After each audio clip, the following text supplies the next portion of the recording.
live. What's up, man?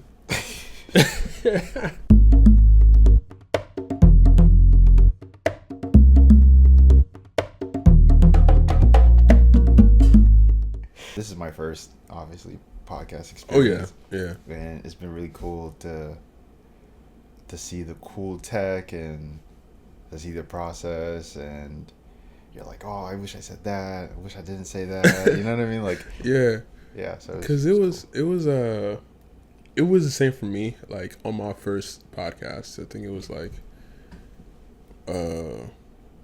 Mark Leary's podcast, and I don't know if you listened to it. 'Cause I remember not yet. Nope. Good. I don't want to like put anything in my head for today. This, the last few weeks, like, this is kind of like the first season Ooh. for me. Okay. So like I want to get this done, and then I want to look back and like cringely review myself. Yeah. So how did you feel about, talking about Now What and like Different Strokes, and I don't know, kind of opening up for the first time? Yeah, dude. It's a lot. Like, it's very, I don't know if I've ever talked about this with you. I don't think I've ever talked about it with anybody. Like, being around the stroke topic, talking about the stroke, recalling memories, reliving certain things, going to physical therapy, and like seeing other people that are impacted, like, it sucks. Yeah. Like, with the camera right in front of you too, well, now, yeah, like, yes, for sure. But like even before that, like when I used to, let's say, like, I got off my cane, right? Let's say, for example, like I stopped using my cane, and I was walking, but I still didn't have my right hand, and like going upstairs and sitting in that lobby waiting to be called, seeing other people like in wheelchairs and people that are like maybe in earlier stages than you. It's hard, bro. It's like, it's kind of like revisiting like a crime scene. Yeah. And like, yeah, being comfortable in that space is very, it's not comfortable. Exactly, because it was like, I know I laughed a lot and like joked a lot about my pain, because I think for me at this point, it's all I can do, Yeah. because like, what do you do? Like, it happened, like, might as well laugh about it and move on with life, and so yeah, I feel you on the rediscovering a crime scene, revisiting. How do you deal with it, like, actively? Ooh, just bottle it up. Is that healthy? Oh, I really don't know, because I'll talk about it to anyone who asks. Mm-hmm. But how did you even get to that point? Was there a time period where you're like, fuck off? Yeah, Because I was. It was like, I'm like revisiting like back in like my sister's days when I was in Springfield. Mm-hmm. But yeah, it was cool if some people like hung out with me and took me out, but yeah, it was definitely a huge fuck off moment for me. And but with I think you can relate to this too, but with the stroke, like, it happened and you have to recover. Having that knowledge and dealing with it and swimming in it, and just letting it flow and taking it day by day was what really helped me out, even though it seems like it doesn't. Yeah. I definitely struggled to even. I didn't want to acknowledge it, even though you can't. Like, you look in the mirror and you see it, and then there's things you can't do, especially in the beginning. You can't ignore it, but like I honestly wasn't really comfortable talking about it until I found faith. It's a tough topic to talk about because I don't know. God has played a role in my life since like I was 4, and recently, like during the stroke, it's been a lot of give and take, or pretty much me pulling away, and then me going back, and finally being okay with, I'd say, like resting in the fact that it's gonna be okay. I don't know if that really makes sense, but like a year ago or 2 years ago, I just got back to, DC. And before that, I was in like angry at like the world, and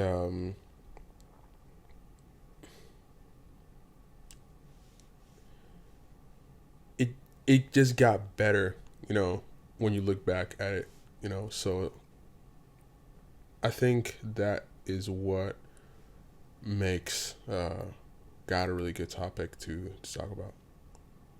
It's like where we've been with our pain and our feelings and what God has been able to do with us, you know. Where did so like you're Christian for pretty much your whole life, I would say, right? Why are you here?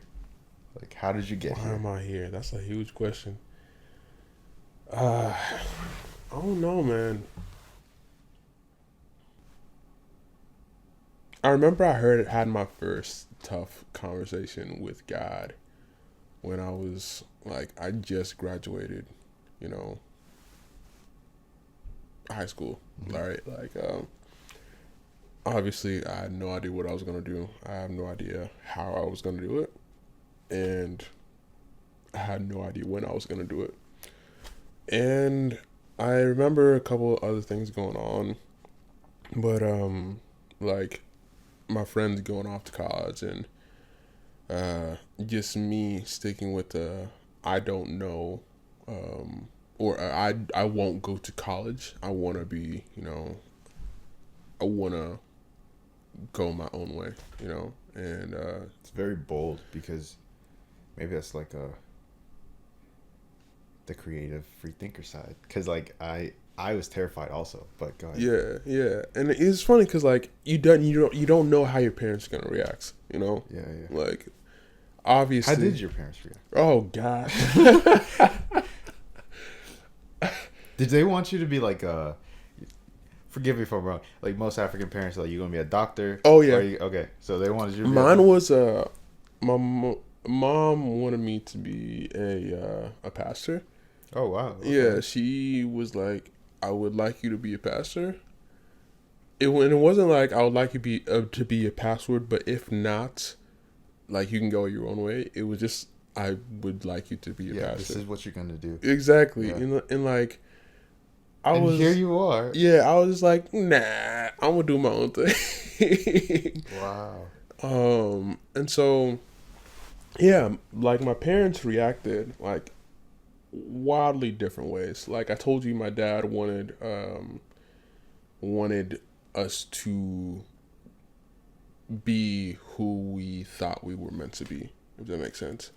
Like, cause he told the story about him being a boxer and how his dad supported it, but he hid it from his dad because obviously, you you think that your African parents are going to, want something else for you. Mm-hmm. that was the crazy thing. So I'm glad that he told me that before I told him, because I was like, hey, I don't want to go to college. You know, I have a few things that I want to do. And so my dad was really cool about it. I know he was scared because he's like, okay, he's not going to go to college. What is he going to do? But I trust him in a way. You know, my mom, on the other hand, was like, no, you're going to college. And I'm sorry, Mom, but like, she I don't know whether she paid them or just because they're friends, but she convinced a bunch of people to sit down and talk to me, but to not tell me obviously that it was her idea, you know. And so I'm like, why in the world? Like, it happened like I think for 2-3 months, and like one person, when Melinda talked to me, it was like, so I hear you're not going to go to college, and I'm like, yeah. And then we had a long conversation. She was like, yo, we talked for a long time, and she just goes, oh, like, I can help you if you want. Like, I can help you get your, scholarships, and like we can sit down together, and I, we agreed to disagree. And I went on my, my, like, I kept going on my path. And so my last day of school started, and my mom's friend, Evans, shout out to you, he took me out, and I think this was after I graduated, but he took me out, and it wasn't planned. I was planning on going to church. My mom was like, you gotta chill, because Evans, like, he wants to talk to you, he wants to take you out. And I wasn't really having it. I was like, I gotta go to church. I gotta like check out the youth group, and whatever. But he kind of stayed in the house, was patient. I don't know, but Kenyans, which that's Evans, his African origin. Yes. Yeah, he was just patient with me, and finally I was like, okay, I'll go. And we went out to have a great ass dinner over at it was Obed and Isaac's. Obed and Isaac. Yeah, exactly. Church. These are like biblical. Yeah, yeah, exactly. Yeah, it's a part of Springfield is a part of, it's within the Bible Belt, and so Bible Belt. What the hell is a Bible Belt? Oh yeah, the Bible Belt is, I think it's where places will have way more Christians. Oh. Yeah, it's weird because you got maybe 2 Chipotles in town, but you have infinite amount of churches. So Okay.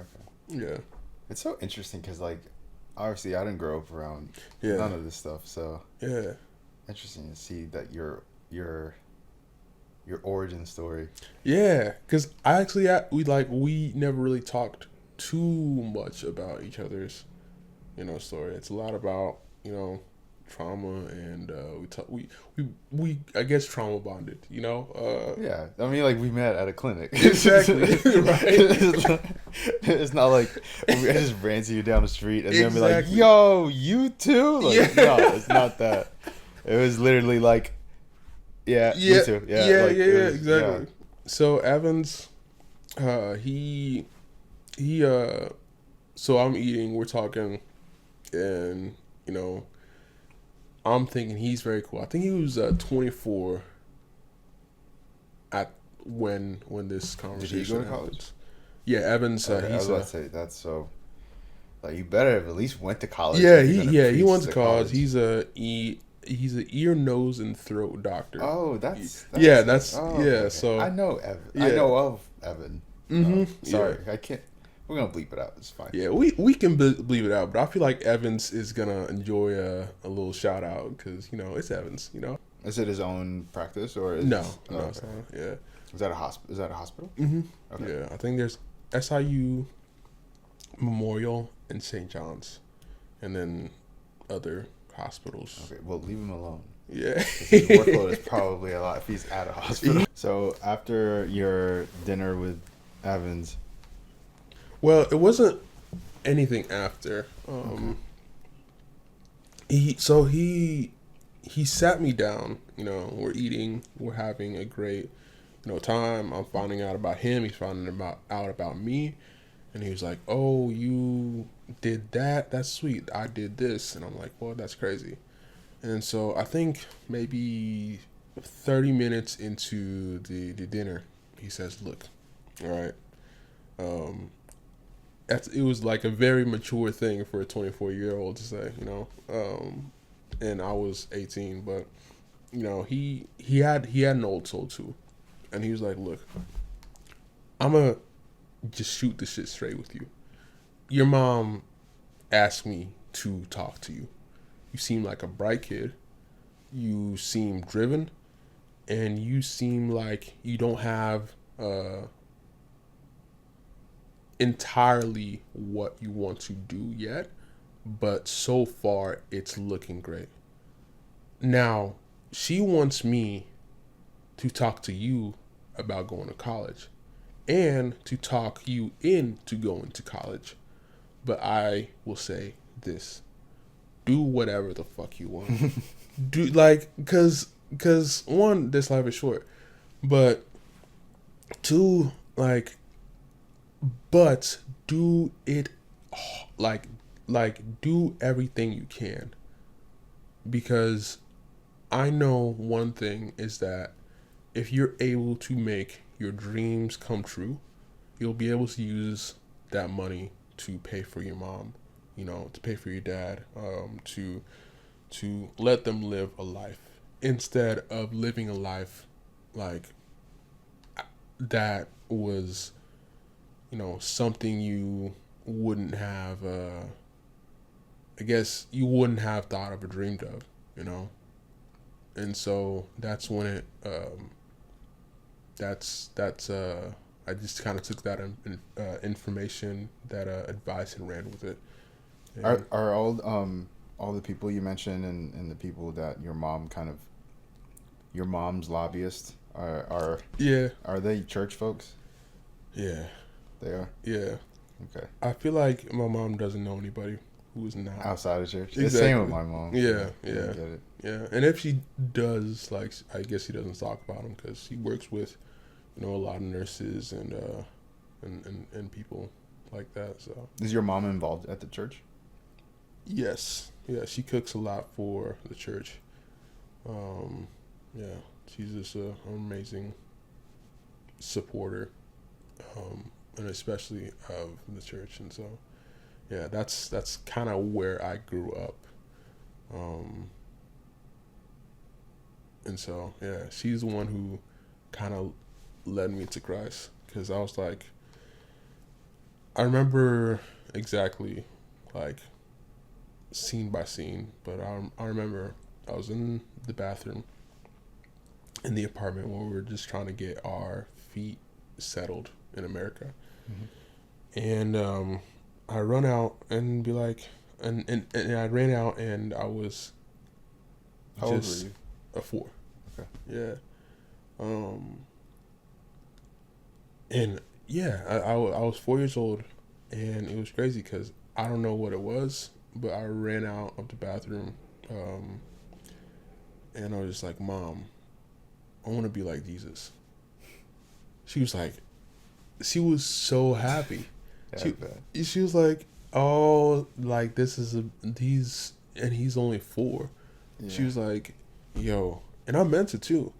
Like even still to this day. Why? It's just the fact that he loved everybody. How did you figure that out at 4? I guess I had a really good teacher. Who was your teacher? Miss Sheila.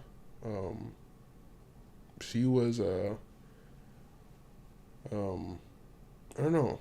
Her and a couple of other people were just really good people to talk to. You know, of course, everything they said was all sing-songy. You know, because I mean, what are you gonna do? You're 4-year-old. You're 4, yeah. Exactly. That's why I was so surprised that Yeah. you had such a strong desire to like get to know God that early. Yeah. Yeah, it was definitely weird because after we prayed, you know, because of course you have to, I guess, pray to receive Him into your life. It wasn't like anything changed, like, but one thing that was different though was the fact that I knew that He was in, like, my life, in my heart, you know, because that's what you say, like, but yeah, until I was in 6th grade, and I had I guess, a leaking valve. No, I had, I had a leaking valve in my heart, and that was the start of a lot of things. But yeah. What do you mean by like a start of a lot of things? I mean, you recently told me about that. I had no idea you were like hospitalized and yeah.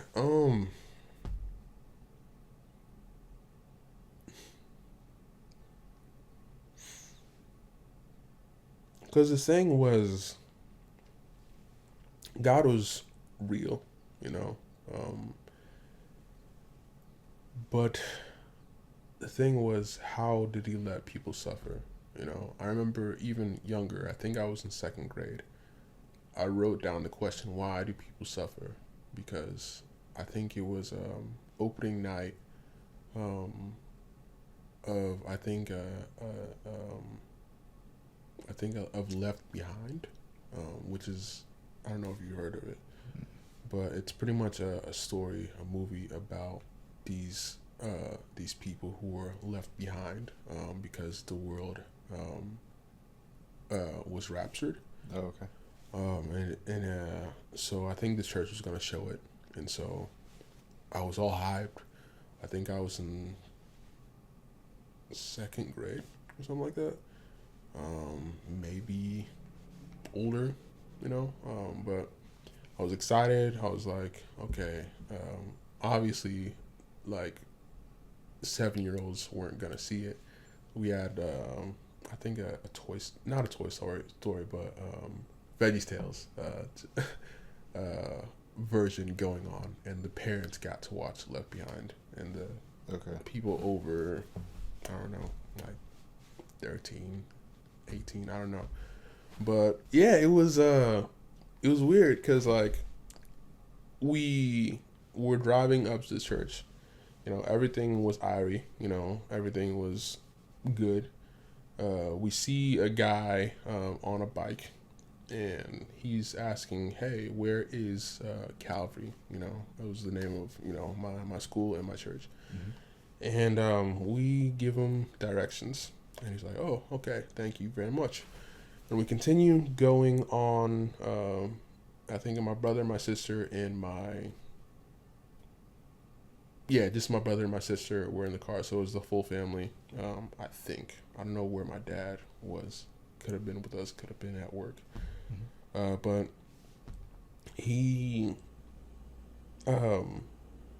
But we got to the church, and my mom, or my brother, my sister, they go their own separate ways, and my mom had to drop me off.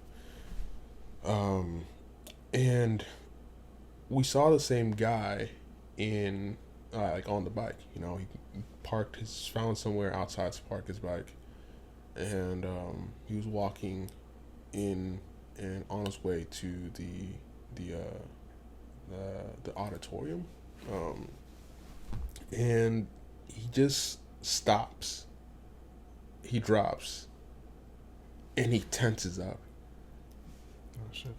And I'm like, what is going on?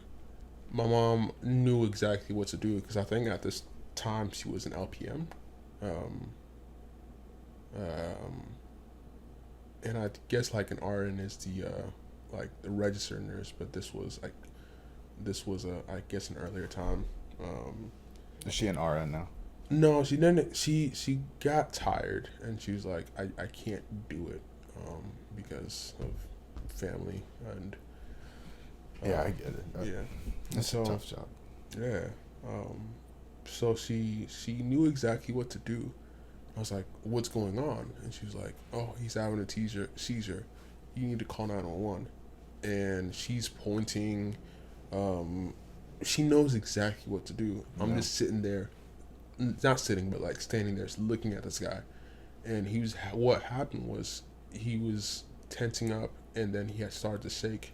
And she was like, "He's having a seizure. You know, call 911." She puts a pen in his mouth. She's like, that's so he doesn't swallow his tongue, or bite his tongue off.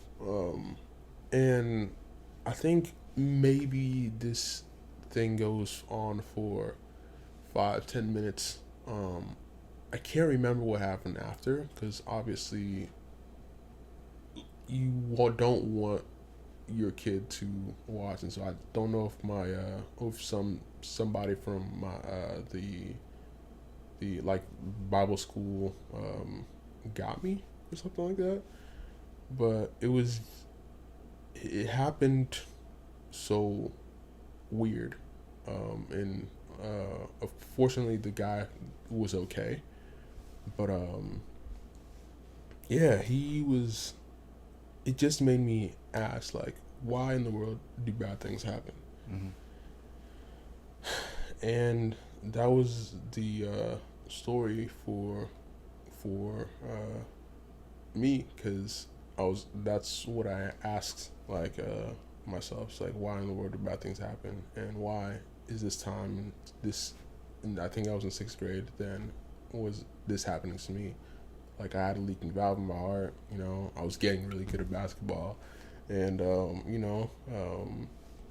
I had value. You know, but just when things started getting good, it took a turn for the worst, as I thought. Because there always can be worse. Unfortunately, yeah. You know, and long story short, they found out that leaking valve in my heart was becoming okay. Um, I had like a panic attack in the hospital and got to stay for like another week and to figure out what it was. And yeah, it was that then where I started like my first thing with God. Like, why do these things happen? You know, and unfortunately, selfishly, I was like, why do they this did this happen to me? You know, and yeah, I guess yeah. I feel like that's I mean, I asked that same question, right? I think everybody asks this. I don't know about everybody. I'm sure I think bad things happen to yeah. almost every single human Yeah. on Earth that currently, previously, and will continue in the future. Mm-hmm. Yeah, I mean, obviously, I don't know. Part of me is like, yeah, bad things happen because we're not supposed to be here. Mm. And it's the only thing that I've been able to like tell myself to make me feel like not okay with it, because okay with it is like a bad way of like expressing that, but like, yeah, bad stuff happen all the time. People are dying all the time. People get sick all the time.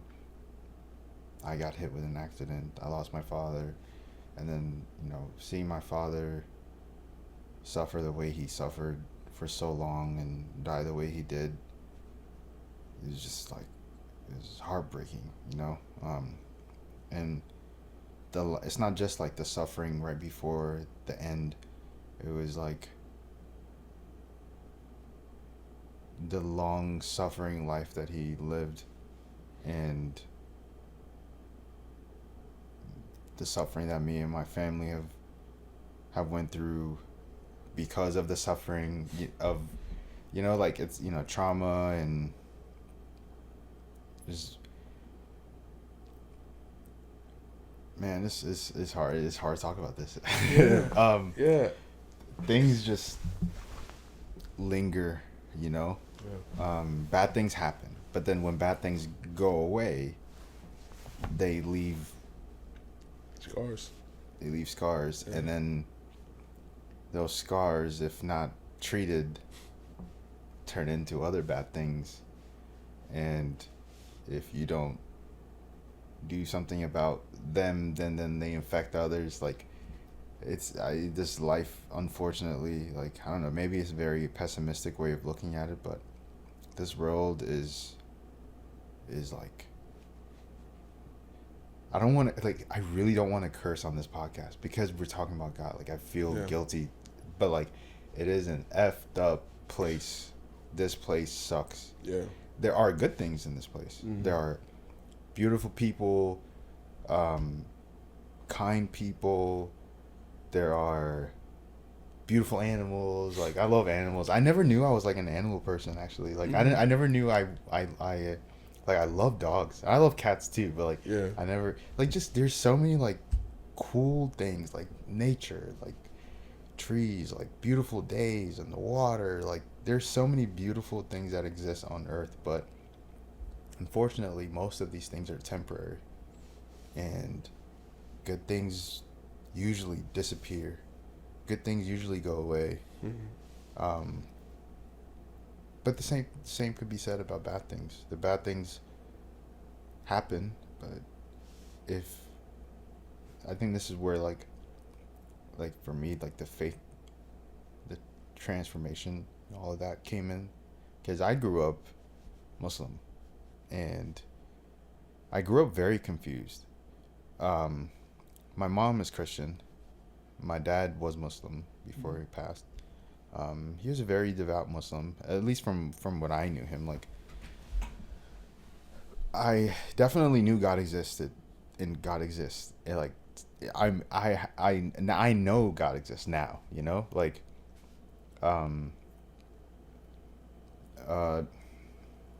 but I didn't know like, I didn't know about God in the early stages of my life because of good things. Yeah. Because of horrible stuff that I felt like I had to go through as a child. You know, I seen, like, you could think of like traumatic things, and I've seen it as a child. Like, I've seen people pull weapons on people like attempted to, you know, like, I've seen a lot of stuff, like,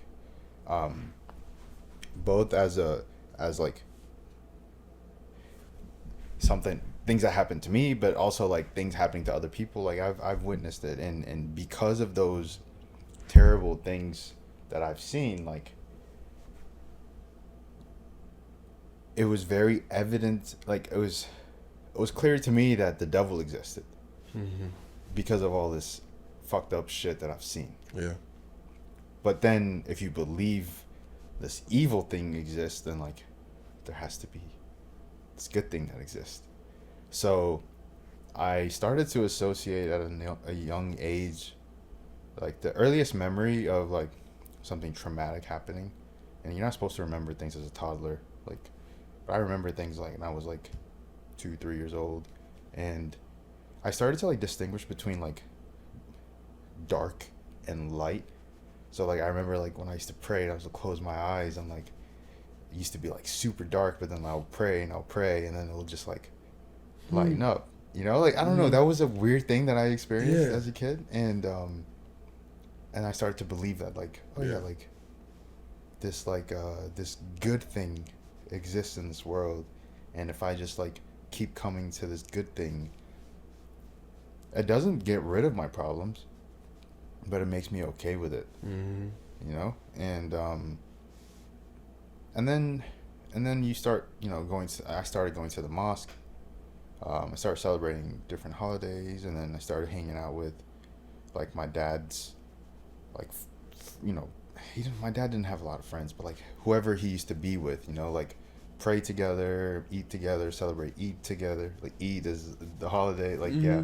yeah, because I said eat together, like eat together, celebrate, eat together. So, fasting. I learned about the Quran, and started learning about prophets. Like, like I learned all of these things at a young age, and I'm like, oh yeah, like this makes sense to me, because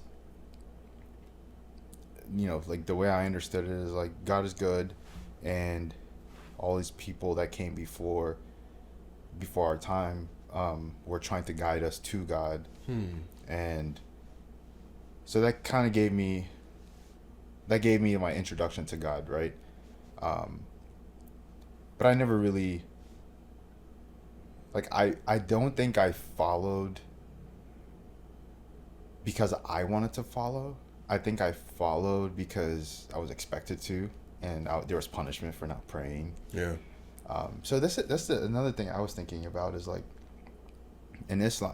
Okay, maybe I'm wrong in the way I grew up, like my understanding of the things that I've learned as growing up, but like the fear of God was instilled in me.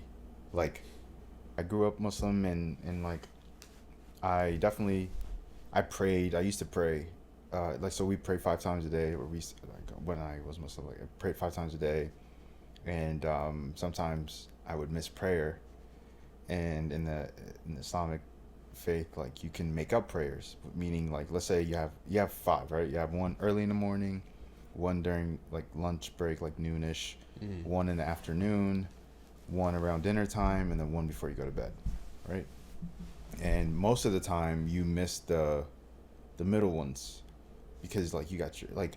So this is the thing, like Islam is made, or like for me, from my perspective, like like the culture needs to support it, so like if you're living in a society where you work a 9 to 5 job, like it's difficult to like do your afternoon prayer, and then like Mm. go, you know what I mean? It's just hard to do.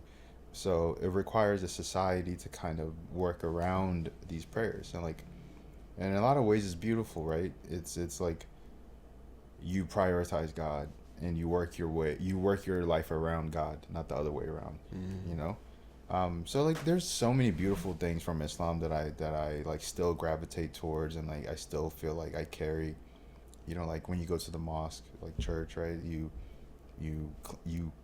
take a shower, you smell nice. So I remember asking my dad, actually, like, why do we why do we do this? Like, why is that, like, so I'm not throwing shot at Arab men, but like, dude, Arab dudes cologne game is like is like a Next whole nother level. level. You know what Yeah. I mean? Yeah. And I'm like, why do we do that? Why do we use cologne so much? And he said something like that was very cool. It's for the next person. It's for the person next to you. Hmm. You don't wear cologne for you. So when you're in prayer and you're at a mosque, like you're making yourself like a positive thing to the space. Like you're Mm. inviting.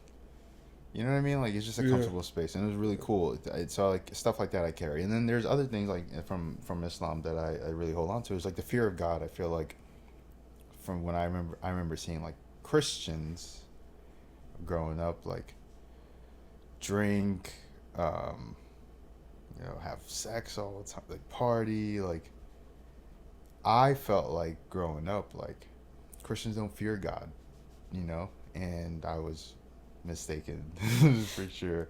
But yeah, so growing up Muslim, it was, for me, it was more about like following procedure, following rules, following guidelines. Um, and I didn't really follow because I understood, and I was called to, and I wasn't very intimate in that sense, and in that like traditional Islam sense, but I did have a relationship with God, or I prayed quite, like, not just like the ritual prayers, but like, you know, when I'm going through stuff, or thanking God for like for food, and for like crushing that test, or just helping, you know, God helping you through like a lot of difficult things that I've experienced in my life. So like I definitely had a personal relationship with God, and if it wasn't for this accident, I don't know if I would. Well, you know what? Like, learning about Christianity, like, yeah, when God calls you, God calls you. You know? So it would have already happened, but it just happened this way for me. Yeah, because it was that time that you spoke about.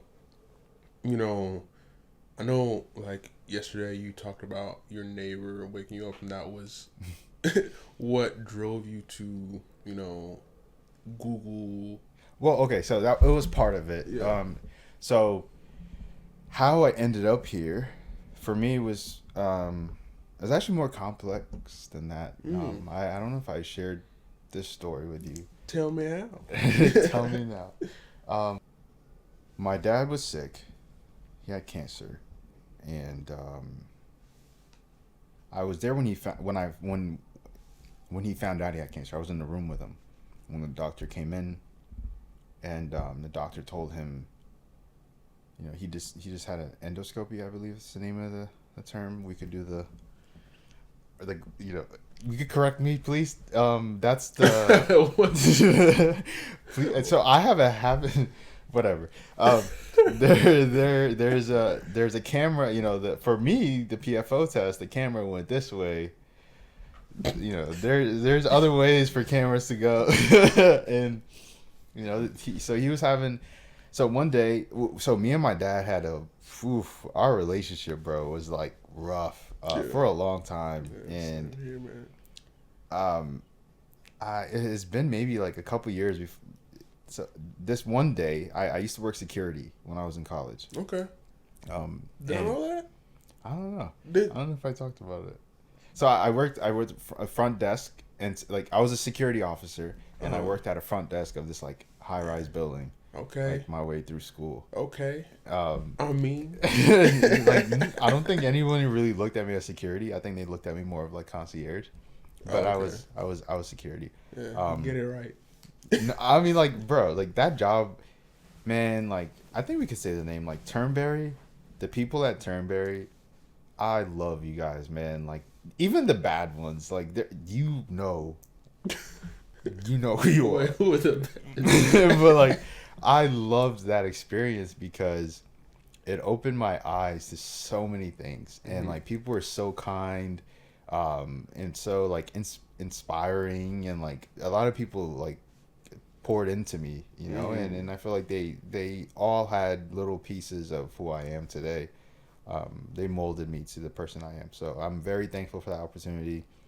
The GM, we can bleep her name out, but I'll just say it. Like, Laura, I love you. She was a beast. Like, she was like country woman. Hey. She was all about her business, but you know, you do your job, and she appreciates it. So like I love people that appreciate people that, like, when you do good, like someone that acknowledges that, like that, it makes you want to do better. Yeah. So like she was an excellent leader. I love other leaders in that building. Not gonna say your names, but not that great. But a lot of good people. So one day I used to work. So I started doing the week. I started doing the shift during the week, and then I transitioned to the weekend. But like, I used to work the 3 to 11 shift. So like a lot of people that would come home from work and like need like their dry cleaning, their packages, closing out maintenance tickets, like, you know, contractors and stuff like that. That was my main part of responsibility. So like towards the end of my shift, like things get quiet, and then I started doing my homeworks, and like in the back. Y'all know this. It's not a secret. Like, I used to do my homework. I used to do all my projects. I used to write all my papers in the back in the loading dock.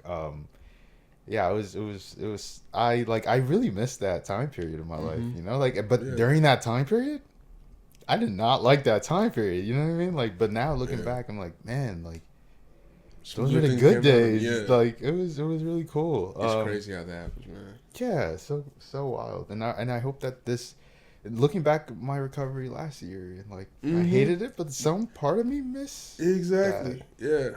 And I think it's great that you miss it because, like, it's good to be able to take a beat, look back in life, and be like, Yeah, I'm doing all right. Like, yes, it fucking sucks, yeah, but I'm doing all right. yeah, and yeah, like that building was, it meant a lot. And then that's also like, you know, my dad's relationship, my relationship with my dad improved. This one day I was leaving my shift, and I was talking to one of my coworkers, and I get a phone call from my dad, and I think at that time, like, I haven't talked to him in like a year and a half, 2 years. It was just like that kind of a relationship with my Yo. dad. um we just like get at it, bro. Like we used to fight, like not physically, because he would beat the shit out of me. Like, I mean, he did, but like even as an adult, like he was a bodybuilder, Yeah. he was a soldier, and not like, yeah, he was those kind of guys, Yeah. and like you don't fuck with Yeah. my dad. But yeah, so like he would say some stuff sometimes, and I'm just like, man, forget it. And I'm also hard headed. I'm very much like him in a lot of ways too. So like, I'm like, yeah, I'm not enough with you. You know what I mean? So like, I didn't talk to him, and Yeah. he called me, and I was gonna ignore the call. You know, like I was like, I don't want to talk to you right now. Yeah. But I don't know, something like was just like tell me to answer. You know, and I answered, and I was like, what's up? And then he was like, you at work? I was like, I'm leaving now. What's up? And then he was like, I think I need to go to the hospital. And I was like, oh shit, you know. And I was like, all right, I'll be right there. And then I drove to his house. I went to his house, and he said he had a lot of bleeding, and he was feeling lightheaded and dizzy, and he wanted to go to the ER. And I was like, let's go. Like, we're about to go. He's like, no, I don't want to go anymore. And I was like, bruh, like you just called me and said we gotta go. Like, let's go to the hospital. Like, why are you doing this? Like, and I haven't talked to you in a year. Like, why are you being annoying? Yeah. Like, I was annoyed, you know. I mean, it's an annoying thing. Like, like, it's serious, bro. Yeah, Let's go to the seriously. hospital. And he's like, no, let's give it a day. If I'm still feeling like that tomorrow morning, we'll go to the hospital. I'm like, I have work tomorrow morning. All right, I'll call off. We'll like, it'll be fine. And I was like, I'll stay here, like I'll sleep over. It was just him at the time. The next day I was like, how you feeling? He's like, I'm feeling good. Like, we'll just go to we don't have to go to the ER. Like, I'll just set up an appointment. Like, we'll just get this checked out. Like, we'll handle it that way. And I was like, cool. I like, you know me, I like procedure. So like, Yeah. cool. That like, now I know what the next steps are. Like, now I could just leave this alone, go do my thing, and then, you know, I'll be with you when you go to the doctor's appointment, which was on a Tuesday. So I think this was, I think I might have been working the weekend shift at the time. I can't remember really. It was late at night, and it might have been weekend. So like, when I transitioned to the weekend, I did doubles. So I had 32 hours in a weekend. Okay. So I did 16 Saturdays, 16 Sundays, so I could get 32 hours.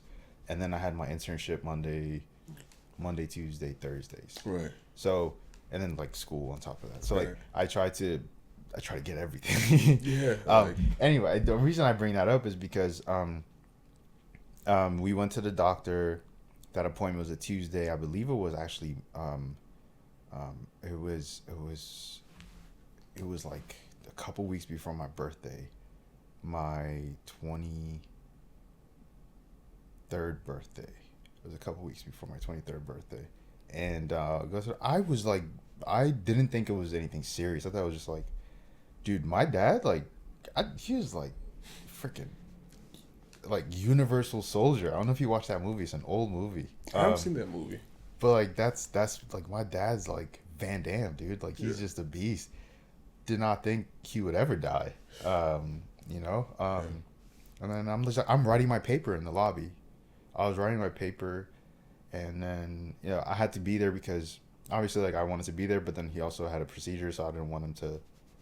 He was going under, so for the exam, so I was like responsible for driving him, and they called me like, yeah, like, your dad's ready, like, doctor will be with you in a minute. And then I went into the room, and then my dad came in, he's smiling, and he's high as shit, dude. Like, off of the anesthesia, you know. He's just like, what's up, man? I was like, what? Like, you're never cheery, dude. Like, what? Gets in the room, sits down, and then the doctor comes in, And he's like, yeah, like, you have cancer. And like, you know, when you like feel like you're in a movie, that's what it felt like. I was just like I just like, I felt like I just left the room, and he was like, yeah, you have like 6 months to live. This was 2017, and my dad started laughing, and I was like, this nigga's crazy. I was like, did you just hear what he said, bro? Like, why are you laughing? And then he said in Amharic, he said, the doctor thinks he's God. And I was like, what? Like, dude, what the fuck? And I'm like, all right, he's laughing. Don't cry, nigga. Like, don't cry, you know? Like, and then I had to go get the car, and then I just broke down. I was by myself. I just broke down in tears. And then, like, the how short life was, like, hit me in that moment. And ever since then, I started to not question the existence of God, but like, why am I here? Like, what is the point of this? Like, if we're gonna die, like, why am I even born, bro? Like, what's the point of this? You know, like, I used to have those ideas, and then, you know, like, over time, like, the cancer gets worse and worse and worse, and my dad didn't get treatment, and it's just like, did he not get treatment because you refused? He wanted to protect the family, because he knew that it means that someone has to take care of him financially. He's a burden. He was a lot of things, bro. But like, my dad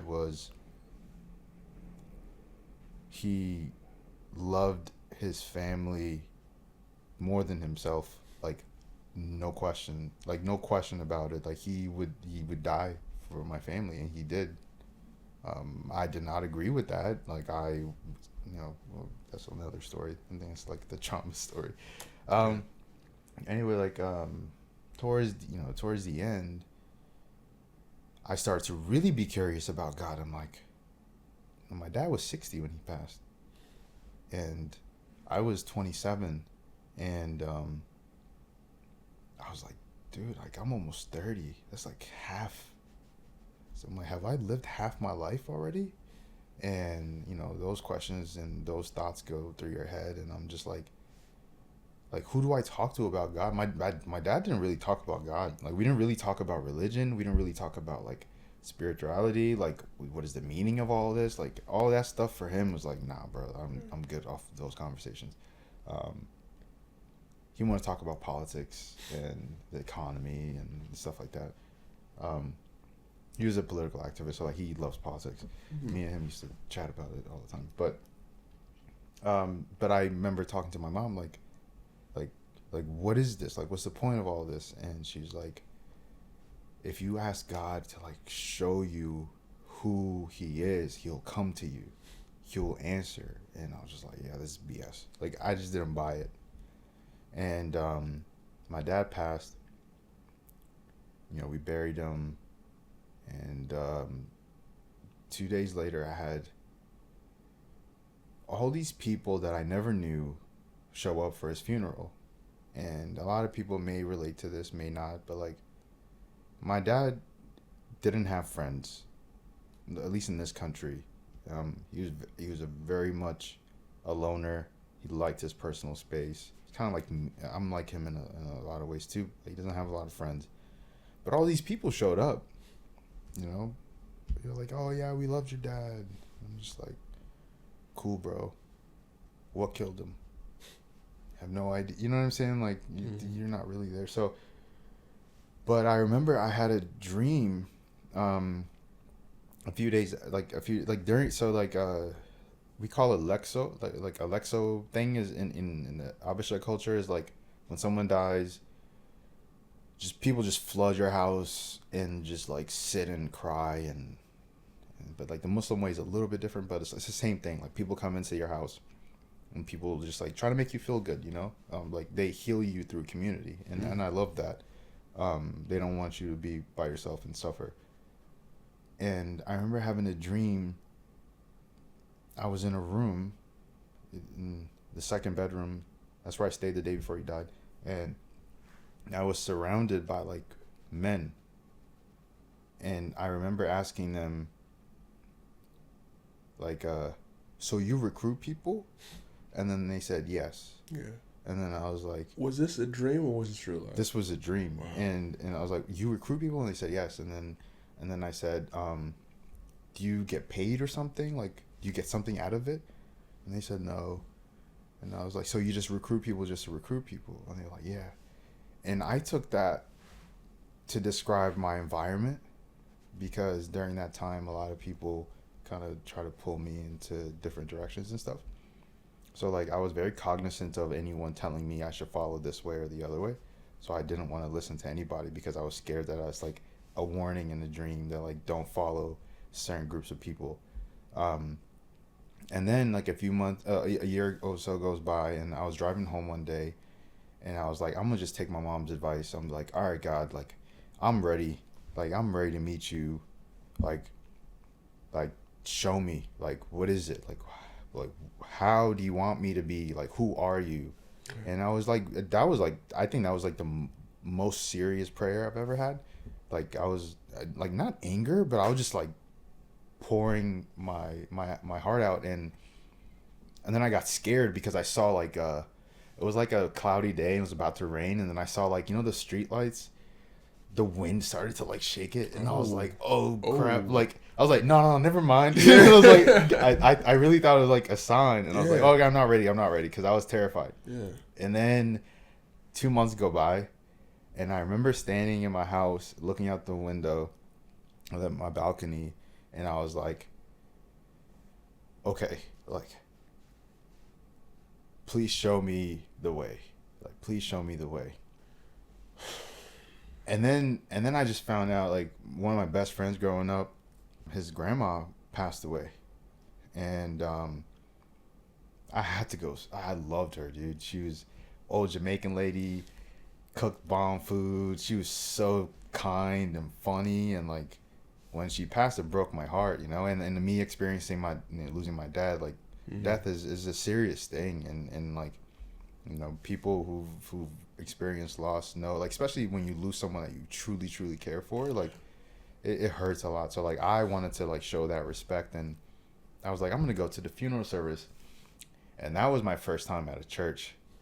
And I stepped in the church, and I thought I was like disrespecting God by walking into a church, because, like, growing up Muslim, you know. And then I walk into the church, and, like, people are, like, smiling and laughing and dancing, and, like, I was like, someone died. Like, I'm so not used to this, because in the Islam culture, dude, it's not like that at all. So I was just like, and then, like, the pastor was so funny.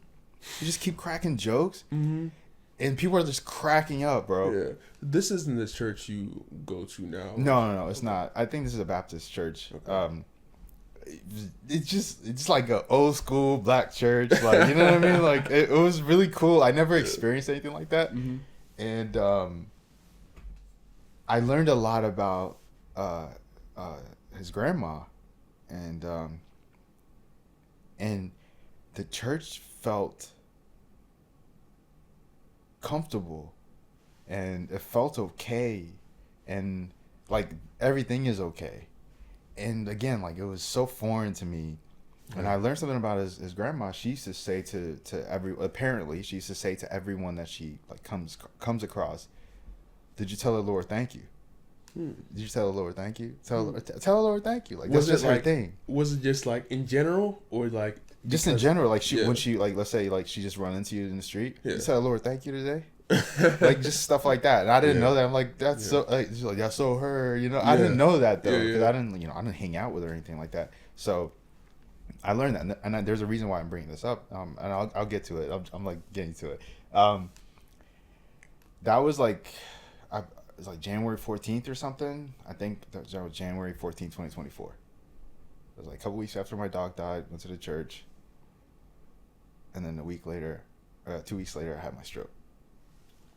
And then during this whole stroke process, and the testing and the PFO test, right? So, like, the camera where they put me under, dude, that's when, like, I remember being in that hospital room, where the procedure room, and, like, seeing, there was a painting or a mural on the ceiling, and that was the most beautiful thing I've seen to this day. It was like a picture of a meadow or something.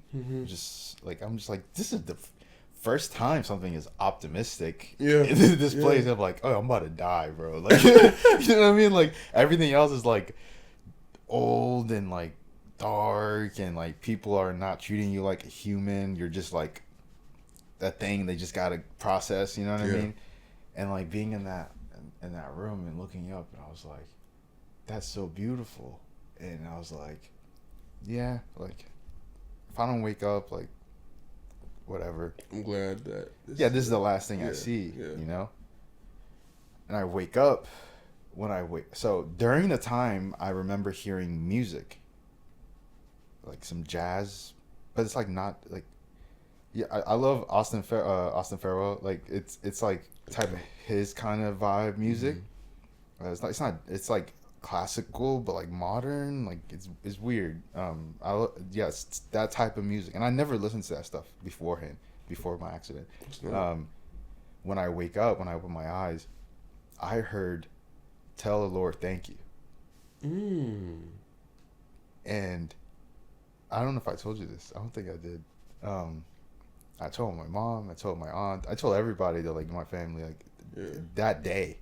I was like, I heard "Tell the Lord Thank You," and I just repeated "Tell the Lord Thank You," and then said, "No, tell the Lord thank you." And I was like, "Thank you, Lord." It was kind of like an instruction. It was weird. Yeah. So I thought that was crazy, but I didn't. Obviously, I'm sharing this with everybody now, but like, I thought it was crazy. And you go home that night, and go through the PT, the exercises stuff. Like we talked about it a little bit on the other podcast, and my sister came in the room. She put the TENS unit on my leg and like got the dorsiflexion, and then she left. When she left, I was trying to sleep, and I'm a weirdo. Like, I need a constant sound for me to go to sleep. So I had a fan on in the room. The fan was blowing against the wall, so like the paper just keep on flapping, like, and it was so annoying. I couldn't sleep. So I try to like move the fan. So you know how the fan like oscillates, like it just goes left and right or whatever. Okay, yeah. And I tried to like move it while it was doing that, and then like it was like an old school fan, like the circular ones. Maybe we could. It broke apart. Okay. While you were trying to. Yeah. Oh, okay. And I couldn't use my right side, my right arm, so I was like, do I wake up my mom and sister to help me fix the fan? And I was like, what the fuck? Like, I was just mad as shit, bro. Like, and I was like, nah, nigga, you gonna fix this yourself. So with one arm, I fixed the fan, but it took like 20 something minutes to put it together. It's like that. Yeah. But I put it together, and I was proud of myself. And then I tried to go to sleep, and I couldn't sleep. The neighbor situation happened the next day. I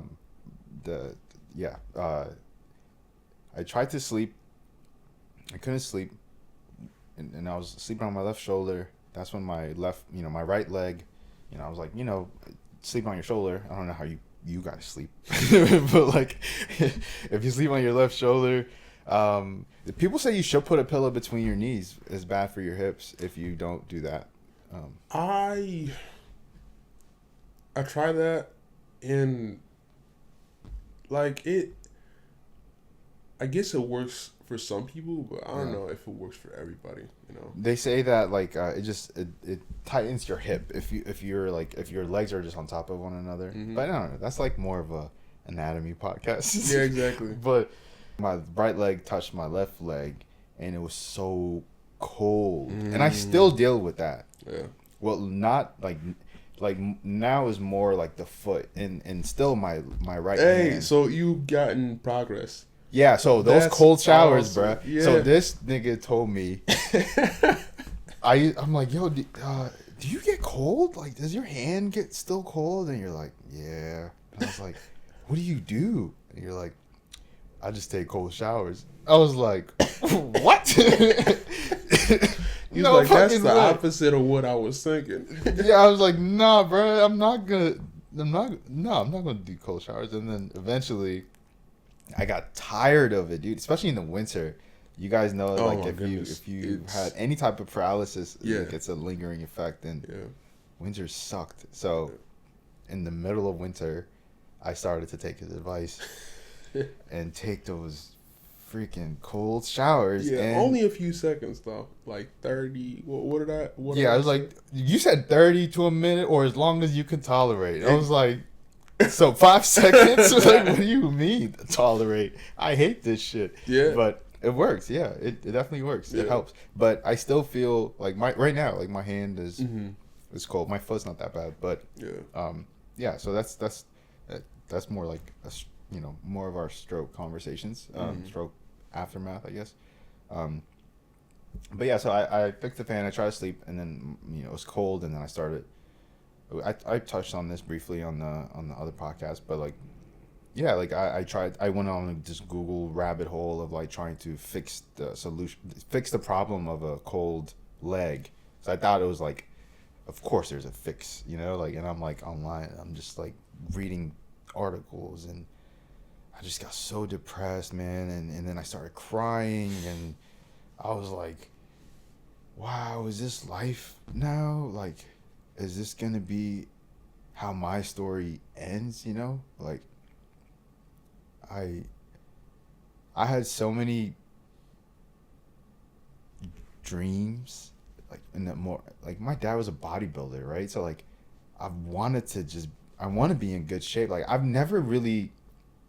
been in good shape, but like, in intervals, right? And then I'll like let myself go, and then I'll like get in shape again, then I'll let myself go again.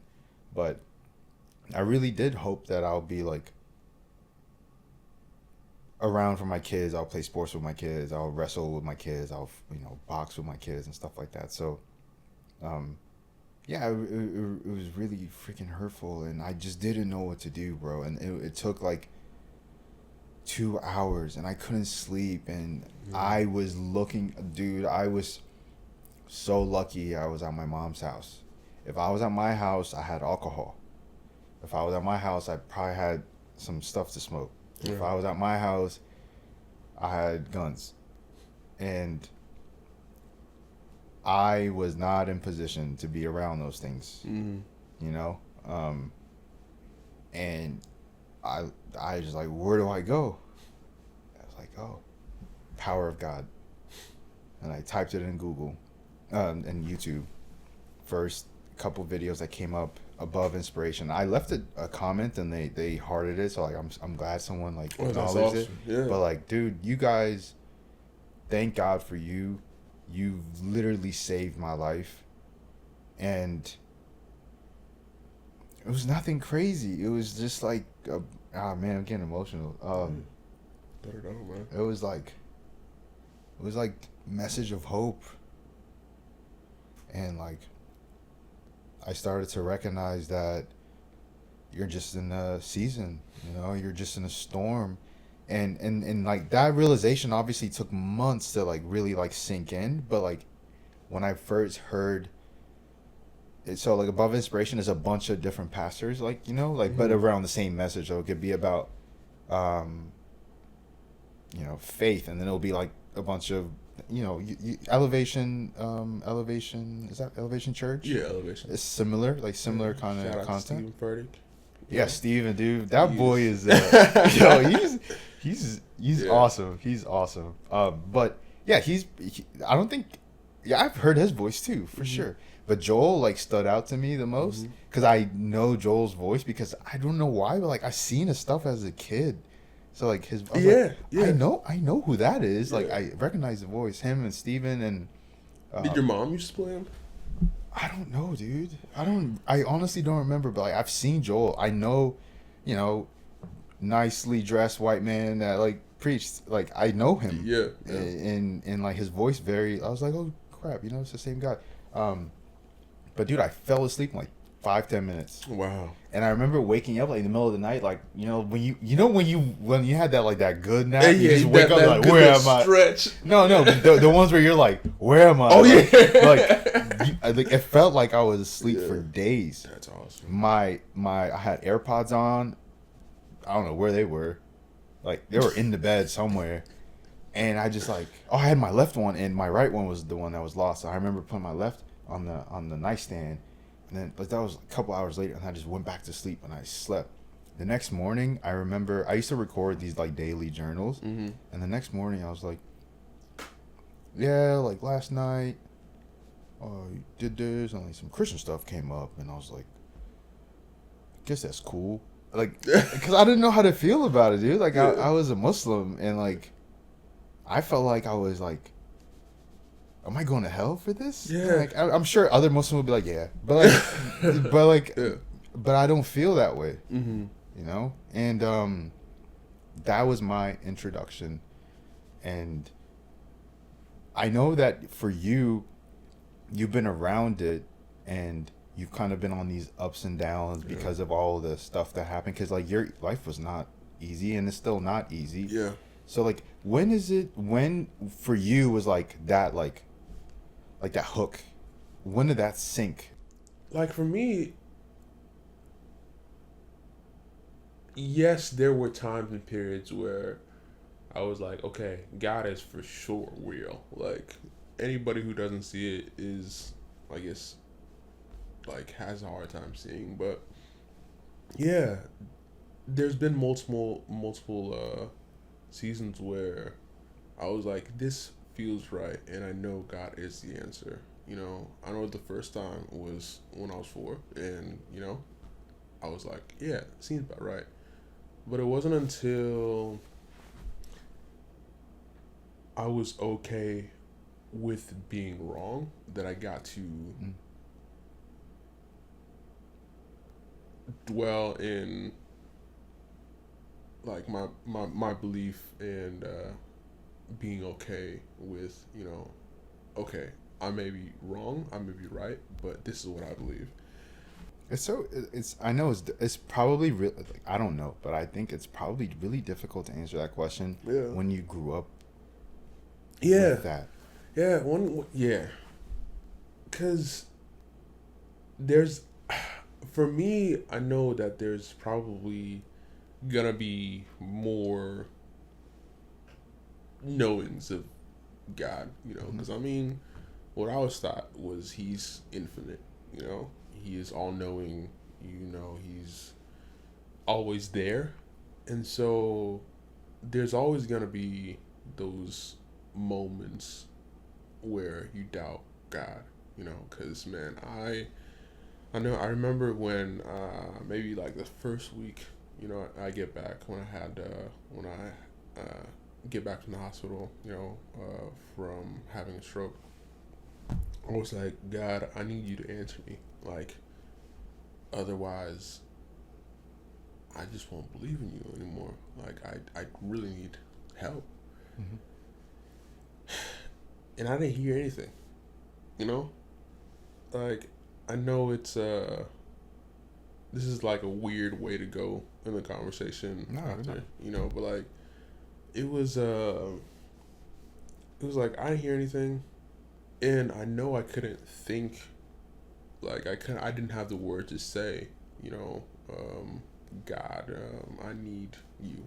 Yeah, it was just a moment when I was like, I think that was maybe my first moment when I was like, I don't believe in God anymore, you know, like, fuck it, it's me against the world now, you know.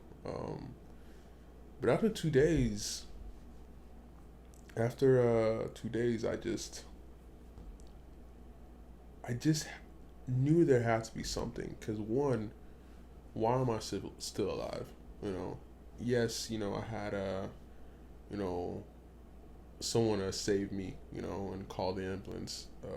But two, I know that if God is real, I'm gonna look back on my life or look back through these moments and see where He was real. You know, like, I'm not aware of the signs right now because I've never been. But I'm gonna look back and be like, yo, that was God, You know, like even now, like I live in the apartment that God was like, yo, I'm gonna I'm gonna put you there. Like trust me. I was like, okay, whatever. You know, I was looking at apartments when I was in Springfield, just knowing that I was gonna be there for a year or two, and just being, um, just hoping to get back to where I am now. And yeah, he showed me the picture of this place. Things that I lack will be taken care of, if that makes sense. No, for sure. You know? And I also deal with doubt a lot. Yeah. And like what started to make me not condemn myself for these doubting thoughts was like, obviously these are like, I feel like life is just